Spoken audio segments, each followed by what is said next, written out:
Bonjour et bienvenue sur la chaîne Feel the Game pour une nouvelle vidéo consacrée à un jeu Euro Golem, un jeu qui nous vient d'Italie avec trois auteurs très prolifiques qui ont fait des jeux excellents, alors notamment Simone Luciani qu'on connaît pour Tzolk'in. Je crois qu'il a aussi participé à Barrage et pour Flaminia Brasini et Virginio Bigli, bah, on les retrouve sur Coimbra, sur plein de jeux Eurogame assez costauds et assez intéressants, donc des gros mécaniciens du jeu.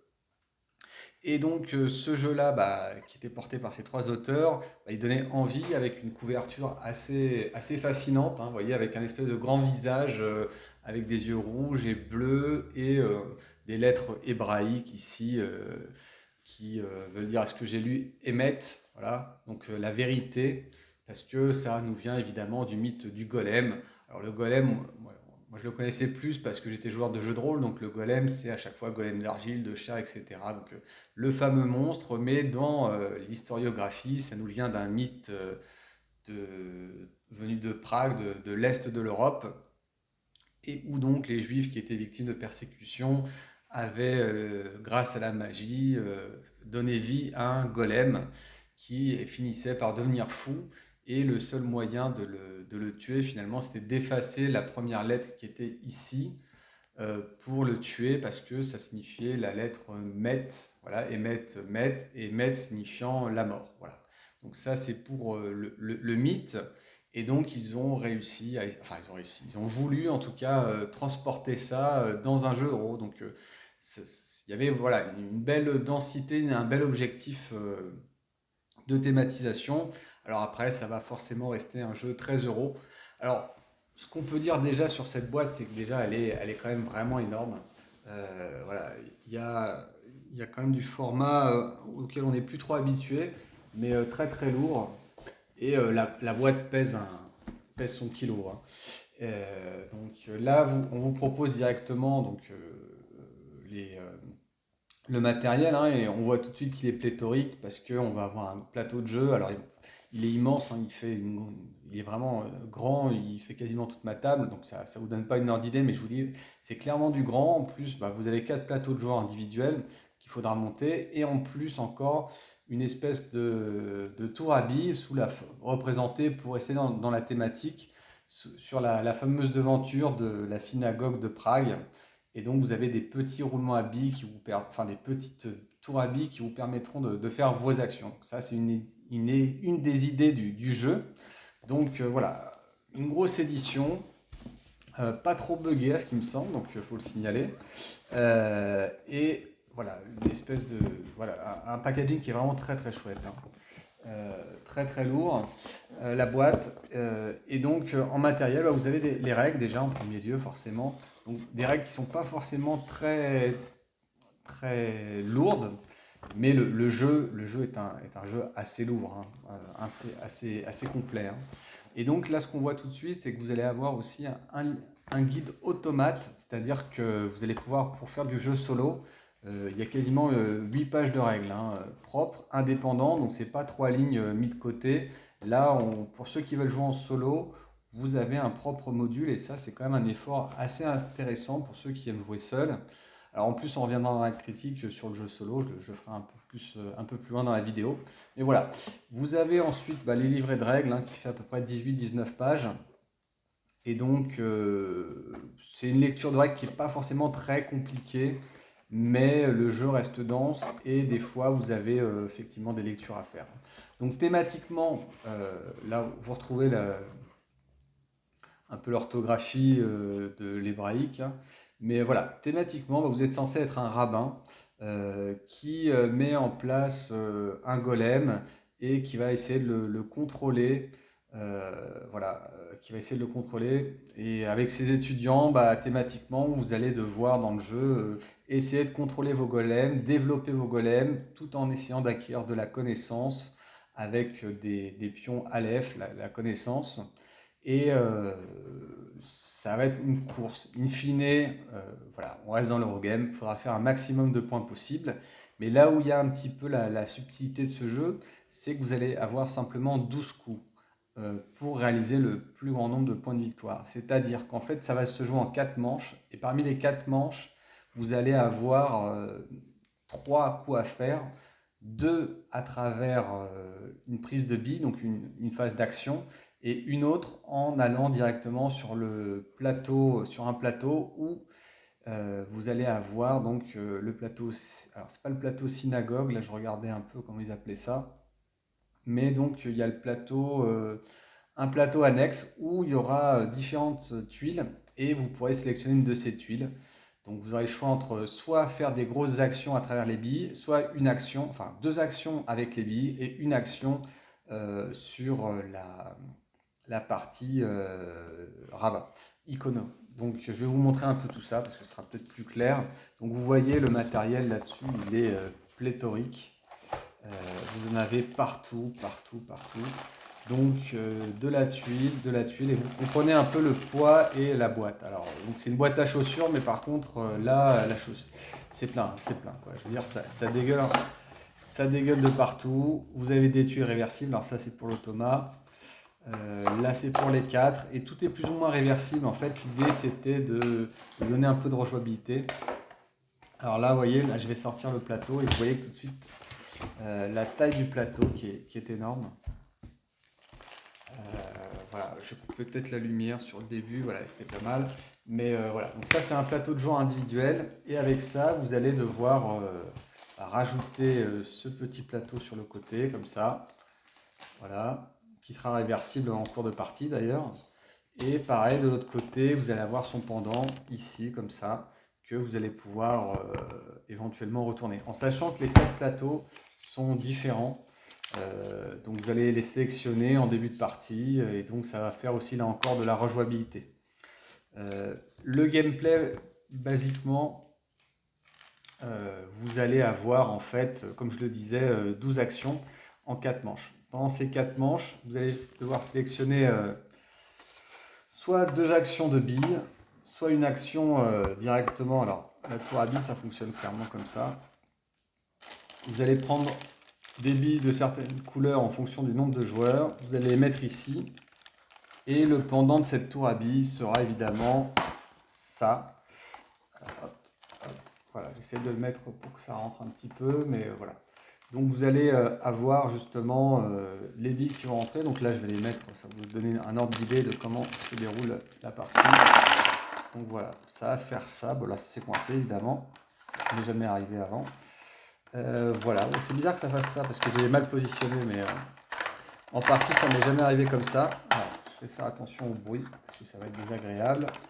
Hop, hop, hop, hop, hop. Mais en gros, faut les poser. Alors, il y a peut-être une technique de les porter parce que moi en partie, voilà, vous les mettez comme ça. Alors attention au bruit. Voilà, c'est un truc un peu plus cohérent quand on les pousse en même temps. Donc ça va vous faire ça. Et pendant votre tour de jeu, tout simplement, vous allez devoir soit sélectionner une bille, soit aller directement sur cette partie-là du jeu, en sachant que cette partie-là va être recouverte d'icônes, alors je crois que c'est celle-là, qui vont être pris parmi, je crois qu'il y a une quinzaine de tuiles. Donc chaque manche, vous allez en prendre au hasard, et donc vous allez les mettre ici, selon le nombre de joueurs, donc c'est le nombre de joueurs plus 1 de mémoire. Hop, voilà, donc nombre de joueurs plus 1. Donc soit vous décidez d'aller prendre une bille, soit vous décidez d'aller sur cette tuile-là. Et soit éventuellement il y a une tuile un peu joker qui permet de faire un petit peu tout et qui a une bonne solution pour pas mal de choses. Donc ici en plus, selon que vous allez sélectionner de prendre cette tuile-là, cette tuile-là ou cette tuile-là ou cette tuile-là, bah, vous allez vous positionner pour le prochaine manche pour être premier, deuxième, troisième ou quatrième joueur. Donc ça peut être intéressant de rusher cette partie-là pour être premier joueur, mais en général les actions de billes sont en général plus intéressantes. Alors, les actions de billes, en fait, ça correspond à quoi? Bah, ça va correspondre à des actions de plateau, en sachant qu'il y a trois actions majeures sur le plateau. Vous allez avoir soit des actions pour améliorer votre golem, soit des actions pour améliorer vos artefacts, soit des actions pour améliorer vos livres. Et donc ça va un peu osciller entre ces trois-là, ces trois choix d'options. Évidemment, il faudra faire peut-être pas forcément un peu de tout, mais il faudra se développer un petit peu bien dans un, moyen dans l'autre et peut-être négliger l'autre. Mais il va falloir avoir une stratégie de jeu pour faire un maximum de points. Les couleurs de billes seront évidemment importantes parce que parfois on vous demandera de faire certaines combinaisons qui vous donneront des bonus. Donc le jeu est rempli de petites combinaisons que vous pouvez faire Et en fait, dans l'esprit, ça reste quand même un jeu d'engine building, c'est-à-dire vous allez construire un moteur. Donc au début, vous allez produire très très peu. Premièrement, je produisais un petit peu, c'est laborieux, vous avez peu de revenus. Le jeu est de toute façon constellé de possibilités de revenus, donc vous reconnaissez un petit peu cette main que les joueurs de Projet Gaïa ou Terra Mystica connaissent bien. Donc vous allez avoir des revenus à travers chacune de vos tuiles. Là encore, c'est des revenus. Et au fur et à mesure que le jeu va se développer, vous allez avoir de plus en plus de revenus et faire de plus en plus de combos. Parce que évidemment, il y a un plateau central. Vous voyez, je ne vous l'ai même pas montré encore. Mais sur ce plateau central, alors, qui est gigantesque, donc qui ne rentrera pas évidemment dans le champ de la caméra. Alors je vais retirer ça parce que ça coupe un peu la faible lumière. Voilà, donc là je vous dis il était immense, donc je ne vais peut-être pas tout le déballer. Là c'est juste une partie du plateau, la partie basse. Voilà, donc ici vous aurez à la fois vos étudiants qui partiront là, donc il y aura 3 pistes, et là une piste de vos golems. Donc il y aura toujours une possibilité de déclencher des revenus au fur et à mesure qu'ils s'amélioreront, et aussi des contraintes. Alors ça me rappelle, il y a beaucoup de jeux comme ça de Simone Luciani et David Tacchini où à chaque fois vous avez des phases de nourriture, hein. Alors, je vais essayer de le rentrer un peu comme ça. Hop. Voilà. Hop. Alors là, vous pouvez le voir peut-être un petit peu plus comme ça. Voilà. Vous voyez que le plateau est immense, hein, c'est ce que je vous avais dit. Et donc, dans ces plateaux-là, vous allez pouvoir avoir, comme je le disais, votre étudiant qui sera en haut et un golem. Et donc là, il y aura des coûts d'entretien parce que votre golem, plus il ira loin, plus vous pourrez faire certaines actions intéressantes. Si vous l'emmenez trop loin, ça va vous coûter plus d'entretien, etc., etc. Donc c'est un jeu à combo évidemment, un jeu aussi avec peu d'action, donc c'est ça qui est intéressant. Et voilà, donc ça c'est un jeu qui va être très ramassé en termes d'action, mais chacune de ces actions va devoir être très très très pensée. Alors peut-être pas au début, mais vous allez devoir orienter votre jeu. Donc c'est un jeu qui a une courbe d'apprentissage qui est quand même assez élevée, même si au bout d'un moment, je pense qu'on peut on peut vite comprendre un peu les mécanismes, etc. Et donc, qu'est-ce que je peux vous dire de plus? Donc, sur les règles, voilà, hein, le principe c'est vraiment 12 actions, des actions de billes ou une action de placement, d'acquisition de tuiles, donc avec des tuiles qui peuvent être intéressantes dans votre stratégie, mais en général qui sont moins intéressantes que les billes. Mais voilà, après se positionner sur ces tuiles-là, ça vous donnera peut-être un bonus d'être premier joueur. Après, ce qu'il faut avoir en tête, c'est que souvent, enfin, il n'y a pas tellement d'interaction. C'est-à-dire que en fait, vous allez avancer sur vos pistes et vous n'allez pas vraiment interagir avec les autres. Chacun va faire sa croissance dans son côté. Le seul élément d'interaction un petit peu, c'est sur la prise de livres, parce que vous allez pouvoir acquérir des livres et qui vont permettre de faire aussi des combos en fonction de votre bibliothèque. Plus vous avez une bibliothèque large, plus vous allez pouvoir réactiver des livres. Alors, c'est un peu comme dans Newton, je crois, mais voilà. En gros, vous allez pouvoir vous emparer de certains livres. Donc, si les autres voulaient ces livres-là, vous allez leur prendre. Mais globalement, vous pouvez jouer un petit peu tout seul vous allez jouer un peu dans votre coin et réfléchir à votre action. Alors, globalement, moi, j'y ai joué, on va dire, à 4 et en solo. Voilà, j'ai pas fait la partie intermédiaire, mais qu'est-ce que je peux donner comme avis sur à la fois la partie multijoueur? Alors, j'ai fait qu'une partie, vous me direz, c'est pas beaucoup, mais comme j'ai joué aussi en solo, je vois un petit peu comment on peut se projeter là-dessus. Sur ce jeu-là, en fait, je pense qu'il est plus optimisé pour jouer à 2 ou 3. Voilà, 3, ça serait peut-être le nombre idéal. 4, le problème, c'est que vous allez avoir des temps d'attente qui vont être relativement longs et vous n'allez pas avoir une bonne maîtrise des prochains coups que vous allez faire, puisque au fur et à mesure que vous prenez une bille, plus, il y a beaucoup de billes dans la colonne, plus l'action sera forte. Moins il y a de billes, moins vous ferez une action forte. Donc si les autres joueurs, il y a 3 joueurs qui passent devant vous et vous prennent toute la colonne, ça va pas être super intéressant. Même s'il y a des moyens de passer pour récupérer la main, même s'il y a des moyens de faire des écarts miroirs. Donc tout ça, à chaque fois, il y a des effets de rattrapage qui font que vous allez pouvoir compenser un petit peu. Ce qui compte globalement, c'est quand même d'avoir une bonne stratégie, hein. Une bonne capacité à calculer vos combos. C'est un peu ça le nœud du jeu. Et donc pour revenir à cet aspect multijoueur, ça reste quand même un jeu solo à plusieurs en fait. Donc c'est pour ça que l'expérience solo me donne a priori un avis assez global sur ce que peut être une partie multi. Donc, faut déjà bien maîtriser les règles, bien maîtriser le jeu. Il y a une grosse prime à celui qui maîtrisera le plus le jeu, qui a le plus de parties derrière lui pour comprendre le jeu. Alors j'ai dû faire une demi-douze, 3-4 parties plutôt de parties en solo. Alors je vais vous faire un petit peu la critique du jeu en solo là aussi.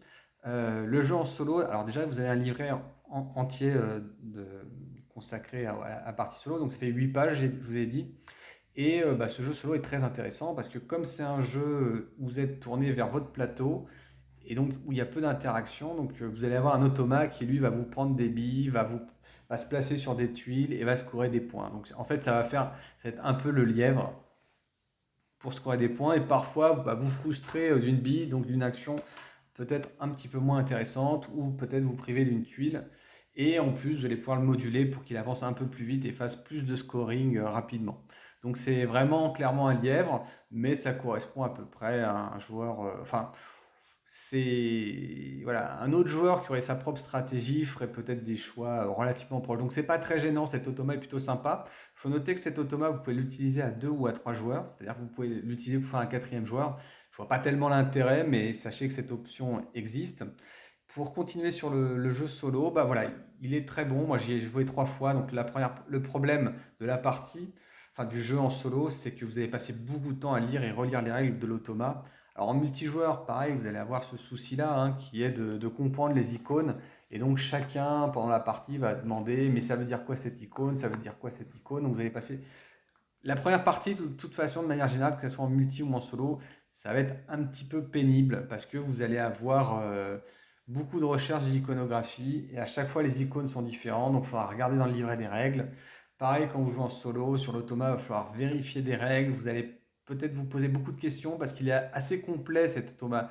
Il réagit, il a été bien pensé, il réagit un peu comme un humain et donc il va vraiment chercher à faire des coups les plus logiques possibles et les plus intéressants. Donc vraiment, vous avez pas mal de tuiles. Donc on retrouve un petit peu un côté bot, hein, qui est plutôt bien foutu, hein.